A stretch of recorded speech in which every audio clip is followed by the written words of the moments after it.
Hey guys, welcome back to my channel. দেখো, আমি আজকে শ্রাবণ মাসের লাস্ট যে সোমবারটা সেটা আজকে করেছি। আর এই যে আমি চলে এসেছি মেলার মাঠে। এখান থেকে আমি প্রথমে গঙ্গার জল তুলে নিচ্ছি, সেটাই তোমাদেরকে দেখাচ্ছি। আর আমার ভিডিওটা প্রথম থেকে লাস্ট পর্যন্ত দেখবে, ভালো লাগবে। এই যে আমরা এখানে দেখো সবাই গঙ্গা এখানে স্নান করছে, করে তারপরে শিবের মাথায় জল ঢালবে।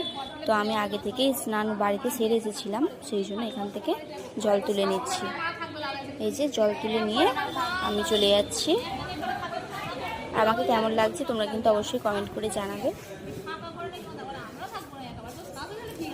আমি হেঁটে হেঁটে আস্তে আস্তে চলে যাচ্ছি ওপরের দিকে। এই যে আমাদের মন্দির, আর এই আমি চলে যাচ্ছি। আর এখানে এই যে দোকানটা, এখানে সব কিছু পাওয়া যায়। শিব ঠাকুরের পুজো করার জন্য যা কিছু প্রয়োজন সব পাওয়া যায়।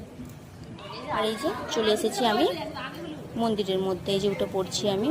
আর কালকে রাত্রিবেলা অনেক লোকজনের এখানে ভিড় ছিল, যে কারণে এত কাদা হয়ে আছে। সবাই জল তুলেছে, জল ঢেলেছে, যে কারণে পায়ে পায়ে কাদা হয়েছে।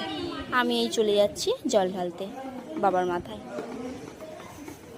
এই যে আমি এখানে আমার পুজোটা সেরে নিচ্ছি, সেটাই তোমাদেরকে দেখাচ্ছি।